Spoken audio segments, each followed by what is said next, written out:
24-6, the final score from AT&T Stadium as the Cowboys get win number 5 of the 2022 campaign as they take down the Detroit Lions at home here in week number 7 as we welcome you to the Star in Frisco. And the first word presented by Dr. Pepper, taking a look back on how the Cowboys improved to 5-2. Alongside Barry Church, Isaiah Stanback, and Nate Newton, 3 former Cowboys up here. I'm Kyle Yeomans. And gentlemen, the defense came up whenever they needed to. They had the big plays throughout. Dak Prescott in his return, 19 of 25 throwing, 207 yards and a touchdown. Not your normal offensive output. You still want the offense to play better, but you got the win, and that's what matters. Yeah, defensively, I think the Cowboys defense did what they had to do to get this victory. You take the ball away 5 times out there, you're playing winning football. And like we talked about in the pregame show, that defensive line, they come in waves. You talk about Parsons and Lawrence the first wave. Sam Williams showed up in this game. Dorrance Armstrong as well. And, of course, my safety member Wilson came in there and joined the party with some sacks as well. So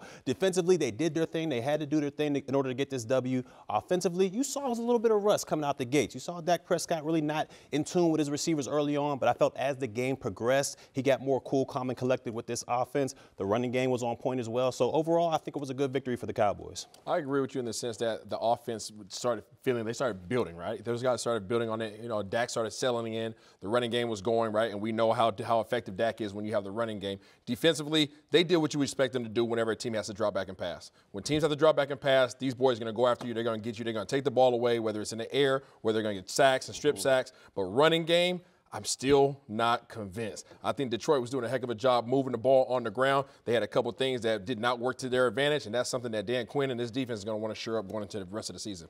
You know, I always believe this right here. You are who you are.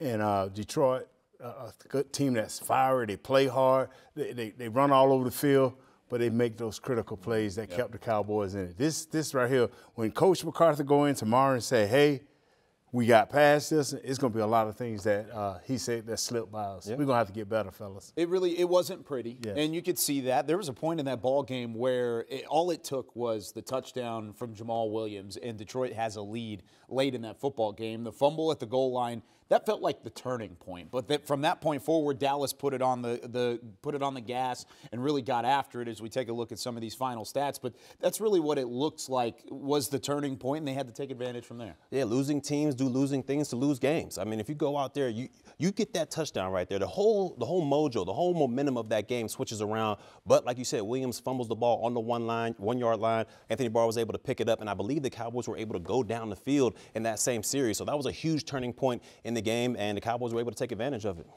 Yeah, I don't disagree with you in that regard. I mean, losing teams do losing things. The fumble on the goal line, that was absolutely everything. And you also look at the fact that the interception of Trayvon Diggs that was not challenged by the league, that obviously worked in the favor of the Dallas Cowboys. So there was a number of things in that instance that really helped out the Dallas Cowboys. When those things occurred, Dallas took advantage of it offensively, and that's ultimately what you have to do, getting the ball down there in the red zone, giving it to Zeke, converting on those red zones that we have not done very well with in recent times. These guys get 2 touchdowns on the ground to Zeke, and obviously you can go out there and take the dub.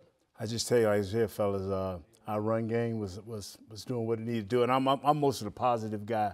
Our offensive line kind of took a beating there. Yes. We got to get much better. Dak got to knock a lot of the rust off. I'm glad he bought into the run game the second half because that's what saved us. Yeah. That kept our defense rested and ready to go, and that allowed Parsons and that crew to take over as the game went on. Yeah, you're right about the offensive line. Felt like maybe they had some struggles throughout. Tyler Smith probably had one of his worst games of the year. Still a rookie, going up against a rookie, though, in Aiden Hutchinson. And Hutchinson definitely won that battle a couple different times. But what did you think about Dak Prescott and how he looked in the return? Overall, like I said a little bit earlier, he was a little bit rusty. Just a little bit. The timing, you can tell. I mean, we take 5 weeks off. You can't just get right back in the saddle and things just click like it was before. You're going to take a little bit of rust, and it was a little rusty between him and his receivers. Their time was a little bit off, but I loved how he came out in the second half. Like Nate said, they leaned on the ground game. I think that calmed down the offense and was able to give him better, more open looks to the receivers, and he was able to capitalize on that.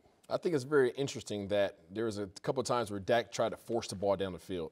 And there was times there, I think like 2 plays specifically that I can think about that there was triple coverage, literally triple coverage. The one time they just dropped the interception, and then the second time it just got knocked down, right? But ultimately he was forcing the ball. And you saw Coach McCarthy, when they were getting ready to go for it on 4th down down there near the red zone, and Coach McCarthy and Kellen Moore put the offense out there, gave him a chance. They lined up. Coach McCarthy didn't like the look. He pulled him off the field. I'm pretty sure that was going to be a pass play called. He really pulled the reins back, and you saw Coach McCarthy really take over and say, young fella, run the doggone ball. That's what we're doing effectively. Let's take the ball out of Dak's hand until we figure this thing out. And I want to say, even going into halftime, he spoke to the proper people saying, hey, fellas, we need to slow this down, get our run game back, let Dak ease himself into it. And C.D. Lamb, you made some nice catches today. Yes. Noah Brown, you made some nice catches today. Dalton Schultz, glad to see you made it back. And Peyton Hendershot finding his way into the end zone. It's National Tight Ends Day. I mean, if you've had an opportunity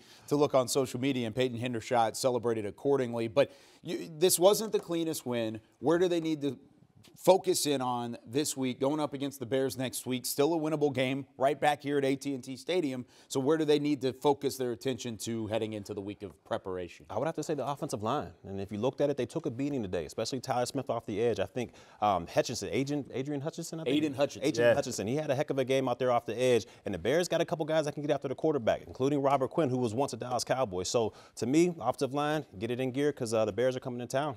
I think the Detroit's defense and how hard they play, right, playing on the shoulders of the head coach. You saw their effort, everything that they did, defensively, offensively. These guys put out a lot of effort. So offensively, I totally agree with you. I'm going to go with our defensive line in our second level, right? That box seven, those guys have to find a way to be more effective in the running game because teams that want to impose their will are doing so. Now, if they get in a position where they have to throw the ball, now they're in your playground, right? They're at your house. But in terms of running the ball, if they're allowed to do what they were doing prior to the fumble, we're going to run into some problems. We got to get back to, they had a week off, and I knew they was pumped up because what happened to them 2 weeks ago versus the Patriots, a 0, an egg, they didn't like that. So they were pumped up and they were ready. But I believe that our offensive and defensive line, get back to your techniques, get back to a little bit more physical practice, reset your mindset so you can come out and be a little bit better. The penalties, fellas, y'all had wiped them out. You brought them back this week. With a little bit of a help from the Detroit side of things, the defense held a team out of the end zone for the first time all season long. Detroit never found pay dirt. They only had the couple field goals in the first half, and they were shut out completely in the second half, held underneath 315 total yards, and they only had 190 through the air. But that does it for us here on The First Word, presented by Dr. Pepper. Plenty more post-game reaction to come from the Cowboys' 24-6 win over the Detroit Lions. For Barry, Isaiah, and Nate, I'm Kyle Yeomans. We'll see you for Cowboys Game Night and Cowboys OT coming up soon.